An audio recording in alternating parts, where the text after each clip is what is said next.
Howdy! In today's video, we will be looking at a Saryn Spore build.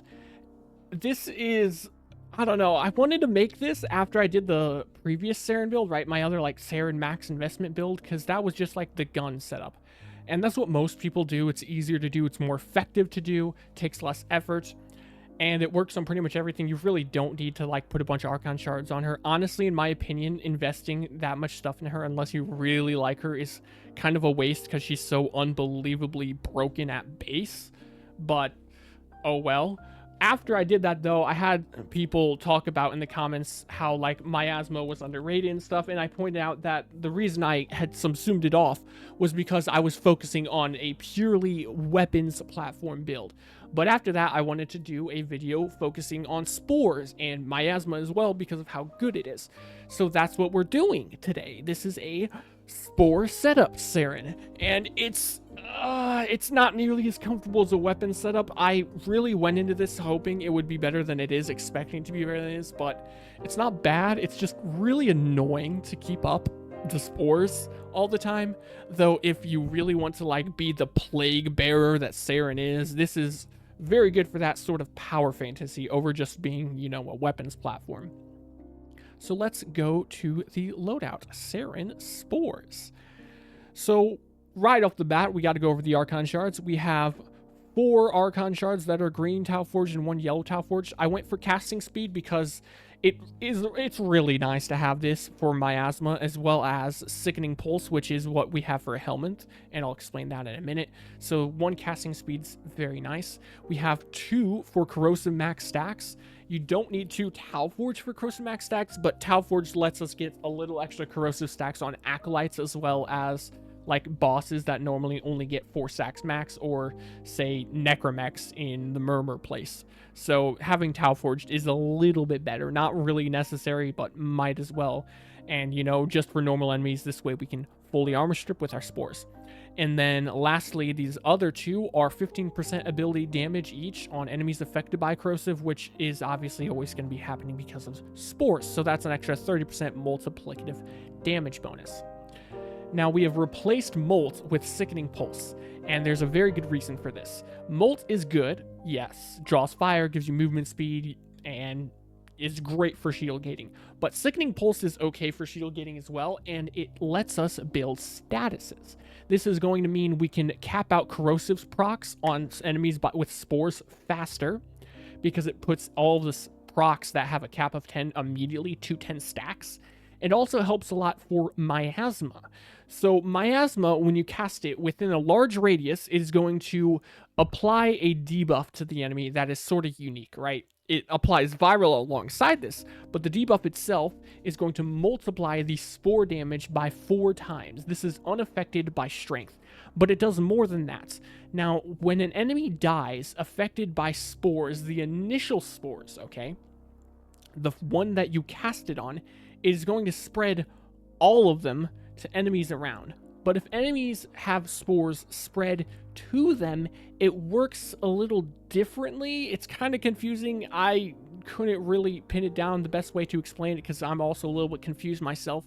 But it doesn't spread the same way when an enemy dies to it, right? You need to be hitting them with Toxic Lash and stuff.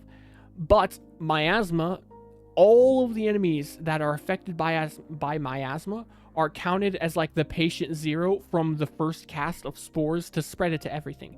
So miasma is going to make it so all of them spread it everywhere. Very, very effective for a spore build. So we definitely don't want to get rid of this. But it also applies a viral proc. It is only 1 viral proc though.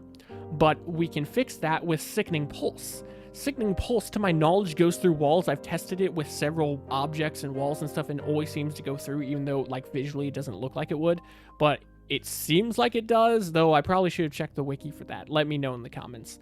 So miasma, we cast this, and then we cast Sickening Pulse, and bam, that 1 viral proc goes to 10 viral procs on top of the massive spore damage multiplier, and all of the enemies becoming the patient 0 with the spores.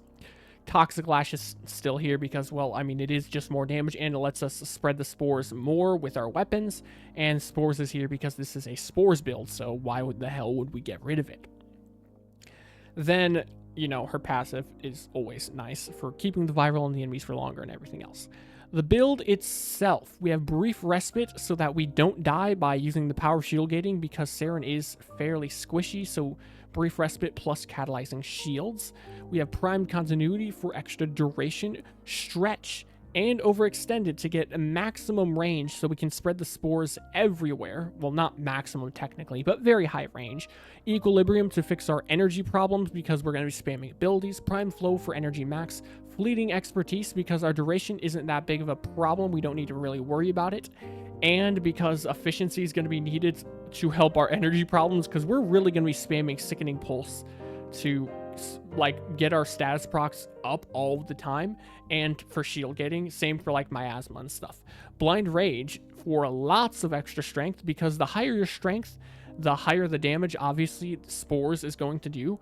And more importantly, I guess not more importantly if we have Sickening Pulse, but normally pretty important, is strength affects the status chance for corrosive procs on the enemy. So it makes it so they'll build up corrosive to be fully stripped faster. So actually, yeah, I guess it doesn't really matter in this case because Sickening Pulse, but you know, it's still more damage, and this is a damage build for spores. Molt efficiency to help with the duration, so this brings it from 35 up to 131 until we lose our shields, but it builds back up pretty fast. And Molt's augmented to get us to a fat 199% strength, and that's good because that gives us pretty much a 100% stats chance on our spores for the corrosive procs. For our companion, I have gone with Worm Prime because it's comfortable. We don't really need like grouping or anything. So negate helps us keep us alive a lot more because, well, you know, we negate status effects. Guardians that also help keep us alive. Assault mode and duplex bond because it's going to be doing some priming on its own. Synth deconstruct so that we get extra orbs, health orbs for equilibrium for energy. Calculated redirection because this will help keep it alive more. Accelerated deflection for also keeping it alive more. Same for prime regen. Manifold bond to help get negate and guardian back faster, and vacuum to suck stuff up.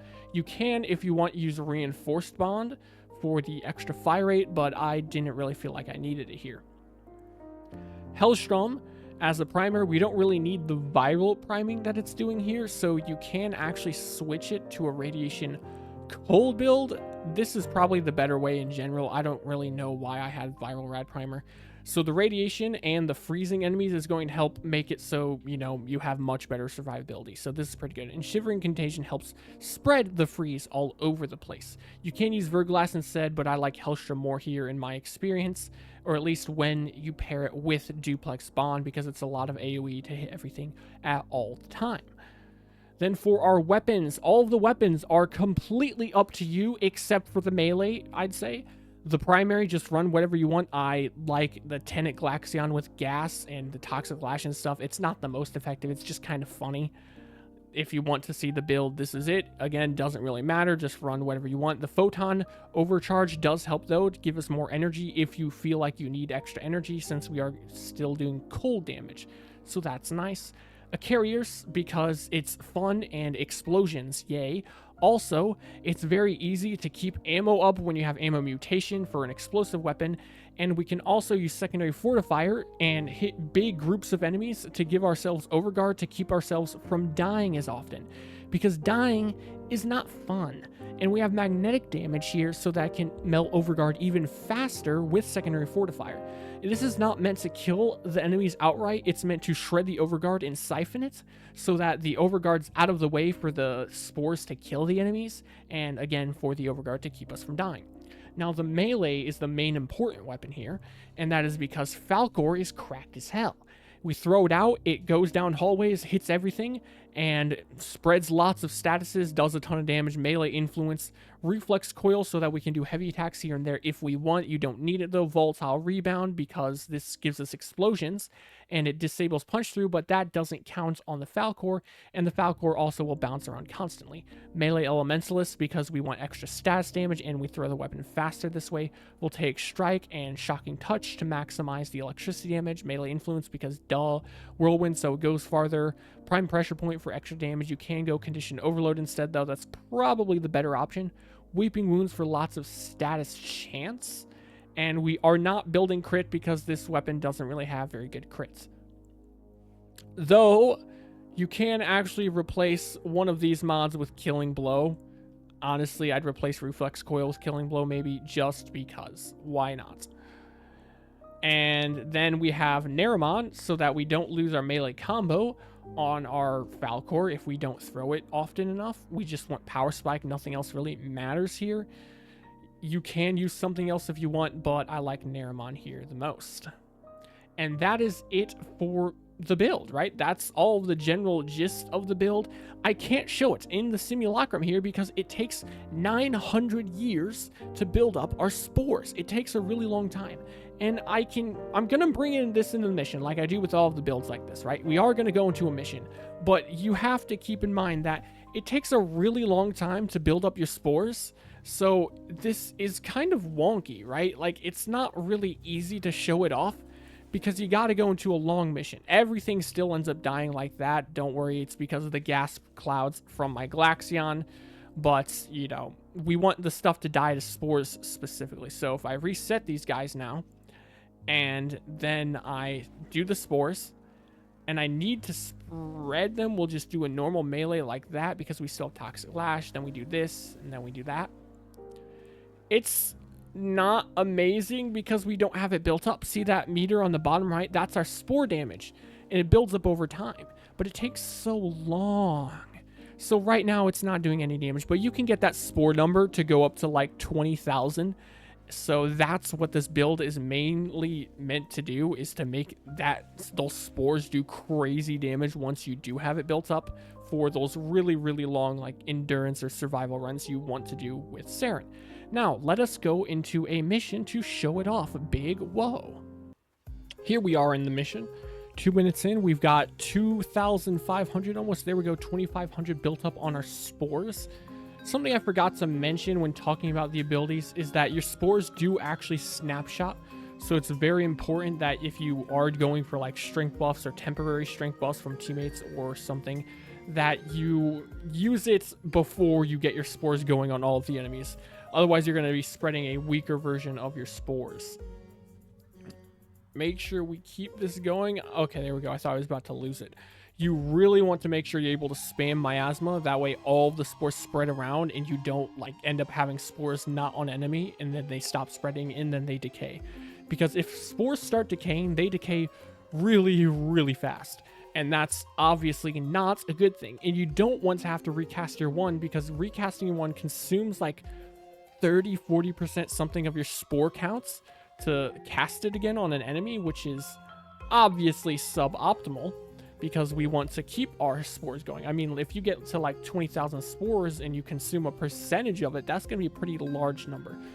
30 infected we had for a second there. A lot of infected enemies. We're starting to do some pretty decent damage, I'd say. We could really use a big group to show this on, though. There we go. We do that and then add Sickening Pulse. And then they just start to die. You can see they're outright dying to the spores. We don't even need to attack them for them to die, which is exactly what we want from this. This is the whole point of the build. It's pretty funny, and I like it because it makes me think of like OG Saryn back before everyone just used her as a weapons platform and that was it. I never see people use Saryn for spore builds anymore, which is sad because that was like the whole theme of her. She was meant to be spreading the spores and killing stuff, not just a broken weapons platform. Not that like it's bad necessarily that you can use her like that or that you do, but I don't know. It's just not what I feel like she was meant to do. And then, you know, when you've got a weapon that can kill an Acolyte, you're also fine. And we can apply 10 corrosive procs on the Acolyte because of our Archon shards. So that's pretty nice. We can almost fully armor strip the Acolytes with corrosive procs, which you normally can't do. This is a pretty effective build overall, I'd say. And you really have it start to shine when you go into longer missions. So you're gonna want to like do that. I wouldn't just plan to use this in normal exterminate missions because it's not really gonna be useful there.